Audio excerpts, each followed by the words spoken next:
साधना करते करते आज हम लोगों को कितना दिन हो गया?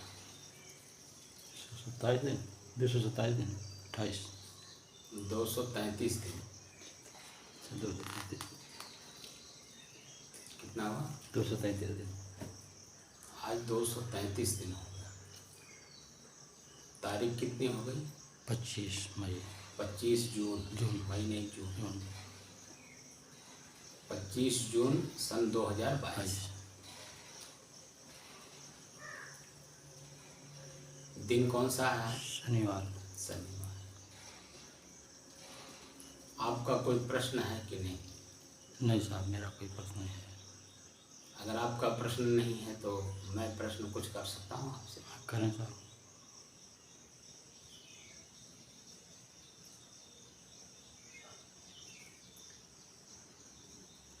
हम लोग इस कक्ष में किस शब्द का प्रयोग कर रहे हैं? इस कक्ष में जी, मन को एकाग्र, स्थिर और शांत करने के लिए जी, कौन से साधन का प्रयोग कर रहे हैं? ईश्वर का प्रयोग कर रहे हैं। ईश्वर शब्द का प्रयोग। जी, ईश्वर शब्द का प्रयोग आप क्यों कर रहे हैं? क्या ईश्वर शब्द को आप जान पाए? हाँ, क्या? एक माध्यम है ईश्वर, जो है स्वर एक माध्यम है। उसी माध्यम से हम चेतन को जान सकते हैं।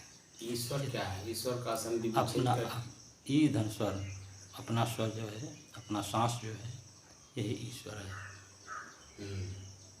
ई धन स्वर, ई माने यह, स्वर माने श्वास। स्वाभाविक, सहज मतलब स्वाभाविक।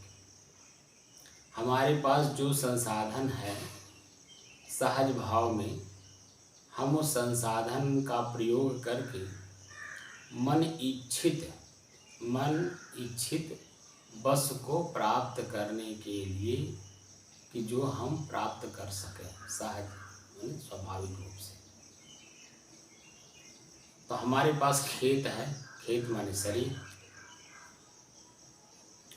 खेत से हमें पैदावार लेना है, फसल जिसको कहते हैं। तो शरीर हमारे पास है, संसाधन है, और इस शरीर से हमें पैदावार क्या लेना है? फसल क्या लेना है हमें? फसल में जो भी फसलें हैं लेना है सब। जो भी कैसे है, इस शरीर का जो मुख्य फसल है चेतन, वह है शांति, मोक्ष, और चेतन का चेतन में स्वयं में वापस लौटना, तथा शीत हो जाना। सो हम, वह मैं हूँ। कौन मैं हूँ? सो हम जो शब्द हमारे सन्यासी लोग प्रयोग करते हैं, तो सो हम, सह, वह सह, स पर जो ओ की मात्रा है वह विसर्ग हो जाता है, तो सह होता है। अहम मैं हूँ, वह मैं हूँ। सह मतलब वह मैं हूँ। कौन मैं हूँ?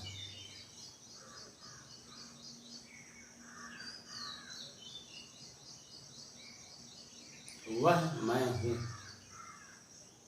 चेतन ही मैं हूँ। क्या हूँ? चेतन। तो जमीन की बात आई ना जी, तो जमीन चेतन तक लौटने के लिए जो हम अपने को भूल गए हैं, मैं चेतन हूँ, मेरी चेतना की वजह से ही इस शरीर के सारे अंग चेतनवान हैं। हाथ, पैर, आँख, नाक, कान, पेट, पीठ, पैर, जो कुछ भी इस शरीर के अंदर में पार्ट है, वह साधन मेरे द्वारा ही संचालित है। मेरी चेतना की वजह से ही ये सारे लोग चेतनावान हैं, जिसको हम बेस कहते हैं, जमीन कहते हैं, जमीन। तो जमीन हमारा शरीर है। इस शरीर के माध्यम से हमें फसल उगाना है, यानी क्या लेना है? सुख, शांति और मोक्ष। क्या, कौन सा फल लेना है? फसल लेनी है, सुख, शांति और मोक्ष। तो मोक्ष कैसे मिलेगा? जो ईश्वर है ईश्वर को हमने देखने की कला से हमने देखा, अपने ही श्वास को जी देखने की कला के माध्यम से क्या हमने उसका अभ्यास किया? जी किया। तो श्वास को देखने की कला से जब हम अभ्यास करते हैं तो श्वास की गति कैसी है वर्तमान, जैसे हम लोग बैठे हैं, इस वर्तमान में हमारे श्वास की गति माने चाल सामान्य है। सामान्य है, जी स्लो तो नहीं है, नहीं, धीमी गति तो नहीं है, नहीं सामान्य फास्ट तो नहीं है, नहीं, यानी फास्ट तेज गति तो नहीं है, जी नहीं। सामान्य है। तो सामान्य गति कैसे है? क्योंकि आपका मन शांति शांत है। जब आपके मन और श्वास का संबंध सीधे संबंध है। आपके मन की गति जितनी तेज होगी उतनी आपके श्वास की गति तेज होगी। क्या होगी? सांस गति तेज होगी। जैसे ही मन की गति तेज होगी वैसे ही आपके श्वास की गति तेज होगी। और जब श्वास की गति तेज यहाँ होगी नाक पर, तो ये नाक के माध्यम से आपके शरीर के अंदर में पंचवायु हैं, पंचवायु वो भी तेज हो जाती है। जैसे ही यहाँ आपने मन मस्तिष्क को चिंता में डाला वैसे ही यहाँ जो है आपकी श्वास की गति तेज हुई। यहाँ तेज होने का मतलब पूरे शरीर की जो पंचवायु हैं वो भी अपने आप में तेज गति पकड़ ली। इसका सीधा सीधा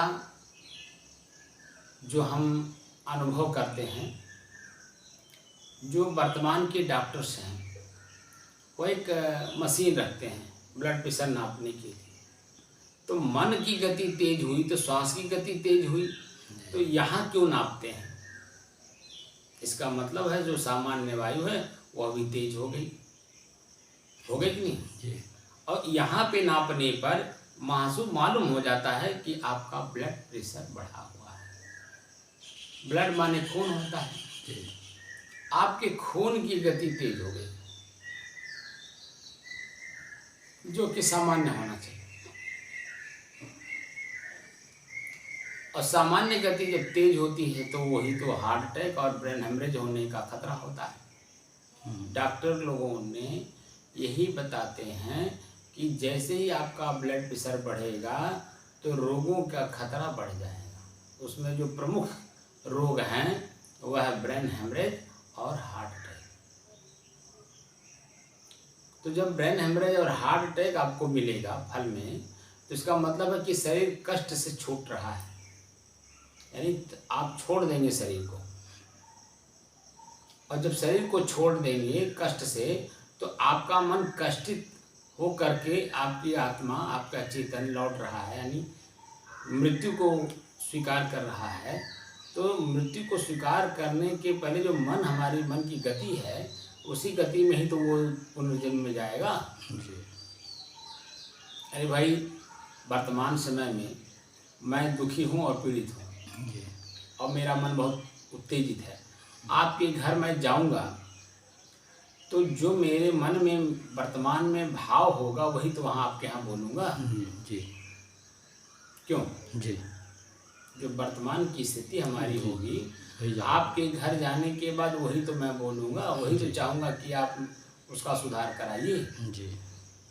क्योंकि आप गांव के मुखिया के पिता हैं, तो मैं आपके पास जाऊँ या आपके पुत्र के पास जाऊँ, यानी प्रधान जी के पास जाऊँ, तो जो भाव लेकर के मैं जाऊँगा वही तो बोलूँगा। जी।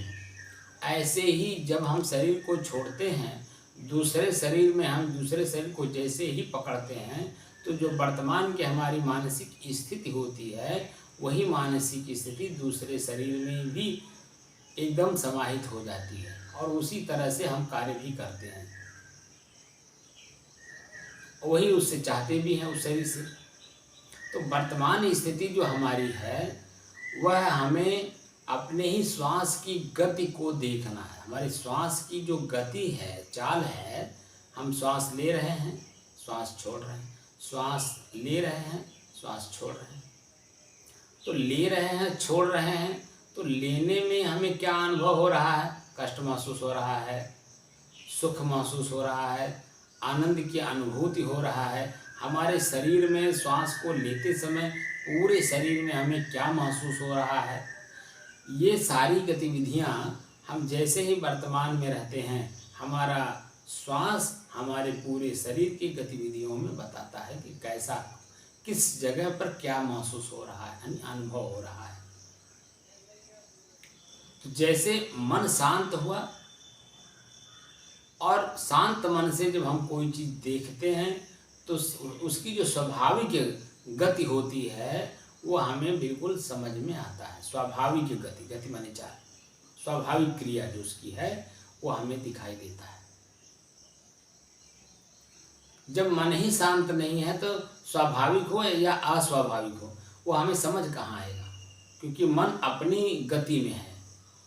हमारा मन बहुत तेजवान हो, ज्ञानवान हो, शांत हो, जो भी हो, लेकिन आपकी बात को सुने ही ना हम, तो आपकी समस्या का समाधान हमारे द्वारा कैसे होगा? हो पाएगा क्या? नहीं होगा।